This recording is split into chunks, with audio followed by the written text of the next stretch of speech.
राधे राधे, जय माता की भक्तों। आप सभी का स्वागत करती हूँ स्पिरिचुअल ज्ञान साधना में और आप सभी से अनुरोध करती हूँ कि स्पिरिचुअल ज्ञान साधना को सब्सक्राइब कर लीजिए और बेल आइकन को प्रेस कर दीजिए ताकि आपको नई नई वीडियोस का नोटिफिकेशन।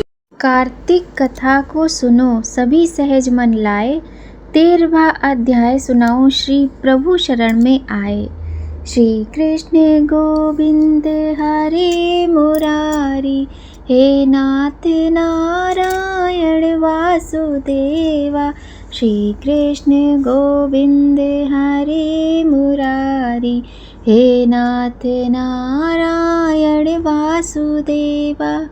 जय माता की। राधे राधे भक्तों, कैसे हैं आप सभी लोग। आशा करते हैं सभी लोग बहुत अच्छे होंगे। बताने के लिए कमेंट में जय माता की राधे राधे भक्तों अवश्य ही लिखिएगा। तो आज की वीडियो में हम आपको कथा सुनाने जा रहे हैं कार्तिक मास महात्म्य के 13वें अध्याय की। तो सभी भक्त प्रेम सहित भगवान का ध्यान करते हुए प्रेम पूर्वक इस दिव्य कथा के भक्ति का रसपान करेंगे। तो चलिए देर न करते हुए आज की ये अति पावन सुंदर कथा प्रारंभ करते हैं। बोलिए गणेश भगवान की जय, गौरी शंकर भगवान की जय, लक्ष्मी नारायण भगवान की जय। दोनों ओर से गदाओं, बाणों और शूलों आदि का भीषण प्रहार हुआ। दैत्यों के तीक्ष्ण प्रहारों से व्याकुल देवता इधर उधर भागने लगे। तब देवताओं को इस प्रकार भयभीत हुआ देख गरुड़ पर चढ़े भगवान युद्ध में आगे बढ़े और उन्होंने अपना सारंग नामक धनुष उठाकर बड़े जोर का टंकार किया। त्रिलोकी शाब्दित हो गई। पल मात्र में भगवान ने हजारों दैत्यों के सिरों को काट गिराया। फिर तो विष्णु भगवान और जलंधर का महासंग्राम हुआ। बाणों से आकाश भर गया। लोग आश्चर्य करने लगे। भगवान विष्णु के बाणों के वेग से उस दैत्य की ध्वजा, छत्र और धनुष बाण काट डाले गए। इससे व्यथित हो उसने अपनी गदा उठाकर गरुड़ के मस्तक पर दे मारी। साथ ही क्रोध से उस दैत्य ने विष्णु जी की छाती में भी एक तीक्ष्ण बाण मारा। इसके उत्तर में विष्णु जी ने उसकी गदा काट दी और अपने सारंग धनुष पर बाण चढ़ाकर उसको बींधना आरंभ किया। इस पर जलंधर इन पर अपने पैने बाण बरसाने लगा। उसने विष्णु जी को कई पैने बाण मारकर वैष्णव धनुष को काट दिया। धनुष कट जाने पर भगवान ने गदा ग्रहण की और शीघ्र ही जलंधर को खींचकर मारी। परंतु उस अग्निवत अमोघ गदा की मार से भी वह दैत्य कुछ भी चलायमान ना हुआ। उसने एक अग्निमुख त्रिशूल उठाकर विष्णु भगवान पर छोड़ दिया। भगवान विष्णु ने शिवजी के चरणों का स्मरण कर नंदन नामक त्रिशूल से उसके त्रिशूल को छेद दिया। जलंधर ने झपट कर भगवान विष्णु की छाती पर एक जोर का मुष्टिक मारा। उसके उत्तर में भगवान विष्णु ने भी उसकी छाती पर अपनी एक मुष्टि का प्रहार किया। फिर दोनों घुटने टेक बाहुओं और मुष्टिकों से बाहु युद्ध करने लगे। कितनी ही देर तक भगवान उसके साथ युद्ध करते रहे। तब तक सर्वश्रेष्ठ मायावी भगवान उस दैत्य राज से मेघवाणी में बोले, रे रण दुर्मुद दैत्य श्रेष्ठ, तू धन्य है जो इस महायुद्ध में इन बड़े बड़े आयुधों से भी भयभीत न हुआ। तेरे इस युद्ध से मैं प्रसन्न हूँ। तू जो चाहे वर मांग। मायावी विष्णु की ऐसी बाणी सुनकर जलंधर ने कहा, हे भावुक, यदि आप मुझ पर प्रसन्न हैं तो ये वर दीजिए कि आप मेरी बहन तथा अपने सारे कुटुंबियों सहित मेरे घर में निवास करें। नारद जी बोले। उसके ऐसे वचन सुनकर विष्णु जी को खेद तो हुआ, किंतु उसी क्षण देवेश ने तथास्तु कह दिया। अब विष्णु जी सब देवताओं के साथ जलंधरपुर में जाकर निवास करने लगे। जलंधर अपनी बहन माँ लक्ष्मी और देवताओं सहित विष्णु भगवान को वहाँ पाकर बड़ा ही प्रसन्न हुआ। फिर तो देवताओं के पास जो भी रत्नादि थे सबको ले जलंधर पृथ्वी पर आया। निशुंभ को पाताल में स्थापित कर दिया और देव, दानव, यक्ष, गंधर्व, सिद्ध, सर्प, राक्षस, मनुष्य आदि सबको अपना वंशावर्ती बना त्रिभुवन पर शासन करने लगा। उसके धर्म अनुसार सुपुत्रों के समान प्रजा का पालन किया। उसके धर्मराज में सभी सुखी थे। बोलिए लक्ष्मी नारायण भगवान की जय।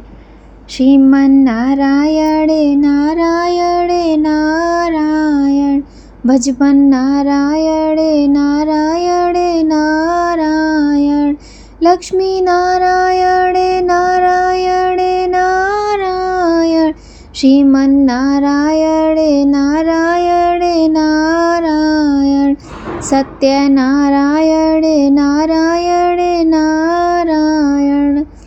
बोलिए गौरी शंकर भगवान की जय, लक्ष्मी नारायण भगवान की जय।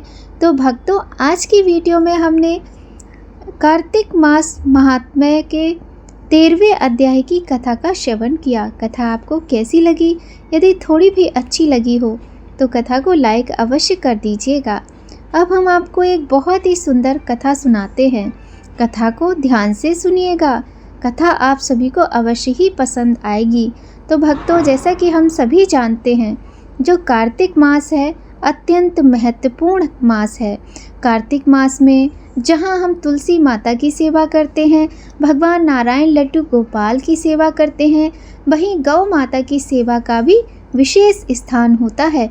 गौ माता की सेवा करने से हमें साक्षात भगवान की सेवा करने से भी अधिक पुण्य की प्राप्ति होती है।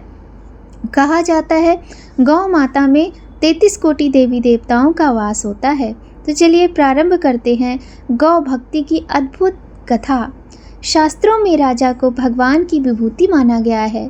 साधारण भक्ति से श्रेष्ठ राजा को माना जाता है। राजाओं में भी श्रेष्ठ सप्तदीपवती पृथ्वी के चक्रवर्ती सम्राट को और अधिक श्रेष्ठ माना जाता है। ऐसे में पृथ्वी के एक छत्र सम्राट सूर्यवंशी राजर्षि दिलीप एक महान गौ भक्त हुए थे। महाराज दिलीप और देवराज इंद्र में अत्यधिक मित्रता थी। देवराज के बुलाने पर राजा दिलीप एक बार स्वर्ग गए। देव असुर संग्राम में देवराज ने महाराजा दिलीप से सहायता मांगी। राजा दिलीप ने सहायता करने के लिए हाँ कर दी और देव असुर युद्ध हुआ। युद्ध समाप्त होने पर स्वर्ग से लौटते समय मार्ग में कामधेनु मिली, किंतु सम्राट दिलीप ने पृथ्वी पर आने की आतुरता के कारण उन्हें देखा नहीं। कामधेनु को उन्होंने प्रणाम नहीं किया और ना ही प्रदक्षिणा की। इस अपमान से रुष्ट होकर कामधेनु ने श्राप दिया, मेरी संतान नंदिनी गाय यदि कृपा न करे तो यह पुत्रहीन ही होगा। महाराज दिलीप को श्राप का कुछ पता ही नहीं था, किंतु उनके कोई पुत्र न होने से वे स्वयं, महारानी तथा प्रजा के सभी लोग चिंतित एवं दुखी थे। पुत्र प्राप्ति की इच्छा से महाराजा दिलीप रानी के साथ कुलगुरु महर्षि वशिष्ठ के आश्रम पर पहुँचे। महर्षि सब कुछ समझ गए। महर्षि ने कहा, ये गौ माता के अपमान के पाप का फल है। सुरभि गौ की पुत्री नंदिनी गाय हमारे आश्रम पर विराजती हैं। महर्षि ने आदेश दिया, कुछ काल आश्रम में रहो और मेरी कामधेनु नंदिनी की सेवा करो। महाराज ने गुरु की आज्ञा स्वीकार कर ली। महारानी सुदक्षिणा प्रातःकाल उस गौ माता की भली भांति पूजा करती थी। आरती उतारकर नंदिनी को पति के संरक्षण में वन में चरने के लिए विदा करती। सम्राट दिन भर छाया की भांति उनका अनुगमन करते, उसके ठहरने पर ठहरते, चलने पर चलते, बैठने पर बैठते और जल पीने पर जल पीते। संध्या काल में जब सम्राट के आगे आगे सद्या प्रसूता बाल वत्सा नंदिनी आश्रम को लौटती तो महारानी देवी सुदक्षिणा हाथ में अक्षत पात्र लेकर उसकी प्रदक्षिणा करके उसे प्रणाम करती और अक्षतादि से पुत्र प्राप्ति रूप अविष्ट सिद्धि देने वाले उस नंदिनी का विधिवत पूजन करती। अपने बछड़े को यथेच्छ पयापान कराने के बाद दूह ली जाने पर नंदिनी की रात्रि में दंपति पुनः परिचर्या करते। अपने हाथों से कोमल हरित शष्प कवल खिलाकर उसकी परितृप्ति करते और उसके विश्राम करने पर शयन करते। इस तरह उसकी परिचर्या करते 21 दिन बीत गए। एक दिन वन में नंदिनी का अनुराग करते महाराज दिलीप की दृष्टि क्षणभर अरण्य की प्राकृतिक सुंदरता में अटक गई कि तभी उन्हें नंदिनी का आर्तनाद सुनाई दिया। वह एक भयानक सिंह के पंजों में फंसी छटपटा रही थी। उन्होंने आक्रामक सिंह को मारने के लिए अपने तरकश से तीर निकालना चाहा, किंतु उनका हाथ जड़बत निश्चेष्ट होकर वहीं अटक गया। वे चित्र लिखे से खड़े रह गए और भीतर ही भीतर छटपटाने लगे। तभी मनुष्य की वाणी में सिंह बोल उठा, राजन, तुम्हारी शस्त्र संधान का श्रम उसी तरह व्यर्थ है जैसे वृक्षों को उखाड़ देने वाला प्रबंधन पर्वत से टकराकर व्यर्थ हो जाता है। मैं भगवान शिव के गढ़ निकुंभ का मित्र कुंभोदर हूँ। भगवान शिव ने सिंह वृत्ति देकर मुझे हाथी आदि से इस वन के देवदारुओं की रक्षा का भार सौंपा है। इस समय जो भी जीव सर्वप्रथम मेरी दृष्टिपथ में आता है वह मेरा भक्ष्य बन जाता है। इस गाय ने इस संरक्षित वन में प्रवेश करने की अनाधिकार चेष्टा की है और मेरे भोजन की बेला में यह मेरे सम्मुख आई, अतः मैं इसे खाकर अपनी क्षुधा शांत करूंगा। तुम लज्जा और ग्लानि छोड़कर वापस लौट जाओ। किंतु परदुख कातर दिलीप भय और व्यथा से छटपटाते नेत्रों से अविरल अश्रुधारा बहाती नंदिनी को देखकर और उस संध्या काल में अपनी माँ की उत्कंठा से प्रतीक्षा करने वाले उस दुधमुहे बच्चे का स्मरण कर करुणा विगलित हो गए। उठे और बोले, नंदिनी का मातृत्व उन्हें अपने जीवन से कहीं अधिक मूल्यवान जान पड़ा और उन्होंने सिंह से प्रार्थना की कि वह उनके शरीर को खाकर अपनी भूख मिटा ले और बाल बच्चा नंदिनी को छोड़ दे। सिंह ने राजा के इस अद्भुत प्रस्ताव का उपहास करते हुए कहा, राजन, तुम चक्रवर्ती सम्राट हो, गुरु को नंदिनी के बदले करोड़ों दुधार गौएं देकर प्रसन्न कर सकते हो। अभी तुम युवा हो। इस तुच्छ प्राणी के लिए अपने स्वस्थ सुंदर शरीर और यौवन की अवहेलना कर जान की बाजी लगाने वाले सम्राट, लगता है तुम अपना विवेक खो बैठे हो। यदि प्राणियों पर दया करने का तुम्हारा व्रत ही है तो भी आज यदि इस गाय के बदले मैं तुम्हें खा लूँगा तो तुम्हारे जाने पर केवल इसकी ही विपत्तियों से रक्षा होगी, और यदि तुम जीवित रहे तो पिता की भांति संपूर्ण प्रजा की निरंतर विपत्तियों से रक्षा करते रहोगे। इसलिए तुम अपने सुख भोक्ता शरीर की रक्षा करो। स्वर्ग प्राप्ति के लिए तप त्याग करके शरीर की कष्ट देना तुम जैसे अमित ऐश्वर्यशालियों के लिए निरर्थक है। स्वर्ग, अरे वह तो इसी पृथ्वी पर है जिसे सांसारिक वैभव विलास के समग्र साधन उपलब्ध हैं, वह समझो कि स्वर्ग में ही है। स्वर्ग का काल्पनिक आकर्षण तो मात्र विपन्नों के लिए ही है, संपन्नों के लिए नहीं। इस तरह से सिंह ने राजा को भ्रमित करने का प्रयत्न किया। भगवान शंकर के अनुचर सिंह की बात सुनकर अत्यंत दयालु महाराज दिलीप ने उसके द्वारा आक्रांत नंदिनी को देखा, जो अश्रुपूरित कातर नेत्रों से उनकी ओर देखती हुई प्राण रक्षा की याचना कर रही थी। राजा ने क्षत्रियत्व की महत्व को प्रतिपादित करते हुए उत्तर दिया, नहीं सिंह नहीं, मैं गौ माता को तुम्हारा भक्ष बनाकर नहीं लौटा सकता। मैं अपने क्षत्रियत्व को क्यों कलंकित करूं? क्षत्रिय संसार में इसलिए प्रसिद्ध हैं कि वे विपत्ति से औरों की रक्षा करते हैं। राज्य का भोग भी उनका लक्ष्य नहीं, उनका लक्ष्य तो है लोक रक्षा से कीर्ति अर्जित करना। निंदा से मलिन प्राणों और राज्य को वे तुच्छ वस्तुओं की तरह त्याग देते हैं। इसलिए तुम मेरी यश शरीर पर दयालु हो, मेरे भौतिक शरीर को खाकर उसकी रक्षा करो, क्योंकि यह शरीर तो नश्वर है, मरण धर्मा है। इसलिए इस पर हम जैसे विचारशील पुरुषों की ममता नहीं होती। हम तो यश शरीर के पोषक हैं। यह मांस का शरीर ना भी रहे परंतु गौ रक्षा से मेरा यश शरीर सुरक्षित रहेगा। संसार यही कहेगा कि गौ माता की रक्षा के लिए एक सूर्य वंश के राजा ने प्राण की आहुति दे दी। एक चक्रवर्ती सम्राट के प्राणों से भी अधिक मूल्यवान एक गाय है। सिंह ने कहा, अगर आप अपना शरीर मेरा आहार बनाना ही चाहते हैं तो ठीक है। सिंह के स्वीकृति दे देने पर राजर्षि दिलीप ने शस्त्रों को फेंक दिया और उसके आगे अपना शरीर मांस पिंड की तरह खाने के लिए डाल दिया और वे जाके सिर झुकाए आक्रमण की प्रतीक्षा करने लगी।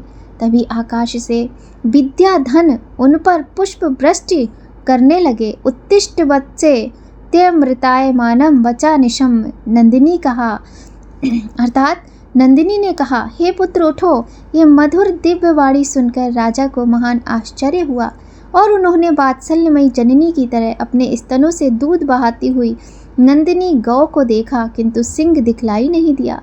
आश्चर्यचकित दिलीप से नंदिनी ने कहा, हे सत्पुरुष, तुम्हारी परीक्षा लेने के लिए मैंने ही माया स्वसिंह की सृष्टि की थी। महर्षि वशिष्ठ के प्रभाव से यमराज भी मुझ पर प्रहार नहीं कर सकता, तो अन्य सिंह आदि की क्या शक्ति है। मैं तुम्हारी गुरु भक्ति से और मेरे प्रति प्रदर्शित दया भाव से अत्यंत प्रसन्न हूँ। वर मांगो। तुम मुझे दूध देने वाली मामूली गाय मत समझो, अपितु संपूर्ण कामनाएं पूरी करने वाली कामधेनु जानो। राजा ने दोनों हाथ जोड़कर वंश चलाने वाले अनंत कीर्ति पुत्र की याचना की। नंदिनी ने तथास्तु कहा। उन्होंने कहा, राजन, मैं आपकी गौ भक्ति से अत्यधिक प्रसन्न हूँ। मेरे स्तनों से दूध निकल रहा है, उसे पत्ते के दोने में धोकर पी लेने की आज्ञा गौ माता ने दी और कहा, तुम्हें अत्यंत प्रतापी पुत्र की प्राप्ति होगी। राजा ने निवेदन किया, माँ, बछड़े के पीने तथा होमादि अनुष्ठान के बाद बचे हुए तुम्हारे दूध को मैं पी सकता हूँ। दूध पर पहला अधिकार बछड़े का है और द्वितीय अधिकार गुरुजी का है। वक्त्या गुरौ मैनुकंप्या च प्रीतास्मि ते पुत्र वरम प्रणीष्व न केवला नाम पैसाम प्रसूतिम बेहिमाम काम दुधाम प्रसन्ना नाम। राजा के धैर्य ने नंदिनी गाय के हृदय को जीत लिया। वह प्रसन्न मना कामधेनु राजा के आगे आगे आश्रम को लौट आई। राजा ने बछड़े के पीने तथा अग्निहोत्र से बचे दूध का महर्षि की आज्ञा पाकर पान किया। फलता वे रघु जैसे महान यशस्वी पुत्र से पुत्रवान हुए और इसी वंश में गौ भक्ति के प्रताप से स्वयं भगवान श्री राम ने अवतार ग्रहण किया। महाराज दिलीप की गौ भक्ति तथा गौ सेवा के सभी के लिए एक महानतम आदर्श बन गई। इसलिए आज भी गौ भक्तों के परिगणना ने महाराज दिलीप का नाम बड़े ही श्रद्धा भाव एवं आदर से सर्वप्रथम लिया जाता है। इस चरित्र से ये बात सिद्ध होती है कि सप्तद्वीपवती पृथ्वी के चक्रवर्ती सम्राट से अधिक श्रेष्ठ एक गौ माता है। बोलिए गौ माता की जय। तो आज की बहुत ही सुंदर कथा थी ये गौ माता की, और गौ माता की सेवा हमें करनी चाहिए। उनको हरा चारा खिलाएं, गुड़ खिलाएं, चने खिलाएं और गौशाला में कार्तिक मास में दीप प्रज्वलित करने की भी बड़ी महिमा बताई गई है शास्त्रों में। कार्तिक मास में गौ सेवा बहुत बड़ा पुण्य है और यह पुण्य करने वाले को साक्षात विष्णु लोक की प्राप्ति होती है। तो चलिए अब हम आपको भगवान की स्तुति सुनाते हैं। सभी भक्तगण ध्यान पूर्वक पूर्ण भक्ति भाव के साथ भगवान की स्तुति सुनेंगे। श्री रामचंद्र कृपालु भजु मन हरण भव भय दारुणम नव कंज लोचन कंज मुख कर कंज कत्पद कंजारुणम कंदर्प अगणित अमित छविनव नील नीरद सुंदरम पटपीत मानहु तड़ित रुचि शुचि नौमि जनक सुतावरम भजु दीन बंधु दिनेश दानव दैत्य वंश निकंदनम रघुनंद आनंद कंद कौशल चंद दशरथ नंदनम सिर मुकुट कुंडल तिलक चारु उदारु अंग विभूषरम आजानुभुज शर चाप धर संग्राम जित खर दूषणम इति वदति तुलसीदास शंकर शेष मुनि मनिरंजनम मम हृदय कंज निवास कुरु कामादि खल दल गंजनम मनु जाहि राज्यो मिलहि सोवरु सहज सुंदर सावरो करुणा निधान सुजानशील सनेहु जानत रावरो यही भांति गौरी असीस सुनसिए सहित ही हर्षियली तुलसी भवानी पूज पुन पुन मुदित मन मंदिर चली मुदित मन मंदिर चली मुदित मन मंदिर चली जानि गौरी अनुकूल सिए ये हर्ष जाए कहीं मंजुल मंगल मूल बामंग फरकन लगे सियावर रामचंद्र की जय उमापति महादेव की जय बोलो भाई सब देवन की जय जय जय सीताराम बोलो प्रेम से हरि का नाम बोलो जय जय सीताराम बोलो प्रेम से हरि का नाम बोलो बोलिए सियापति रामचंद्र भगवान की जय। तो भक्तों, आज की वीडियो में हमने बहुत ही सुंदर कार्तिक मास महात्म्य के 13वें अध्याय की कथा सुनी। साथ ही हमने बहुत ही सुंदर गौ माता की कथा सुनी और भगवान श्री राम की स्तुति की। अगर आपको आज की ये वीडियो थोड़ी भी अच्छी लगी हो तो लाइक ज़रूर कर दीजिएगा, और यदि पहली बार चैनल पर आए हैं तो सब्सक्राइब कर लीजिएगा, बेल आइकन को ज़रूर प्रेस कर दीजिएगा ताकि आपको आने वाली महत्वपूर्ण वीडियोस का नोटिफिकेशन सबसे पहले प्राप्त हो। तो भक्तों, आज की वीडियो में बस इतना ही। भगवान नारायण और लक्ष्मी माता की कृपा आप पर सदा बनी रहे, इसी कामना के साथ जय माता की। राधे राधे।